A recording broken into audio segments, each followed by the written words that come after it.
Worship is really, आप कह सकते हैं हमारी बल्कि कलीसिया की एक बैकबोन है, एक कह सकते हैं कि रूह रवां जो है ना, इसके बगैर कोई हमारी इबादत नहीं है, कोई हमारा कंडक्ट नहीं है, किसी किस्म की गैदरिंग मुकम्मल नहीं होती।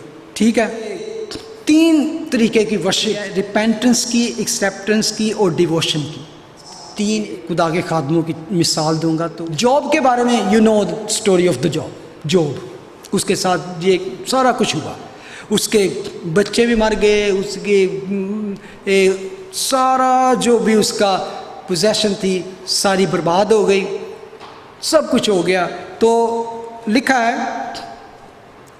चैप्टर 1 वर्स 20 to 22 में, then job arose, torn his robe and shaved his head, and he fell to the ground and worshipped. सारा कुछ बर्बाद हो गया, उसका सारा कुछ चला गया है, और उसने क्या किया, उस मॉर्निंग में, उस गम में भी उसने ये शिकायत के ढेर नहीं लगा दिया, कंप्लेन्स नहीं शुरू कर दी, बल्कि उसने उसमें भी खुदा को वर्शिप किया, सजदा किया और कहा, naked I came from my mother's womb and naked shall I return there.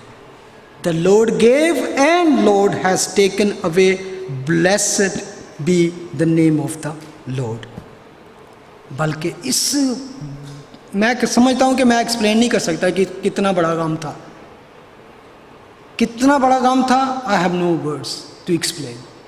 और a righteous man, a blameless man, लिखा है, in all this Job did not sin nor charge God with wrong, he never complain to God.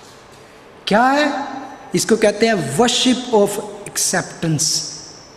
In what condition you are living, what is actually happening, storm, trials, turmoil, difficulty, disease, whatever, if you haven't sinned, और अपने repentance भी किया और still आपको देखिए कि कोई ठीक नहीं हो रहा, जस्ट एक्सेप्ट दोज सर्कमस्टांसेस, जैसे जॉब ने किया।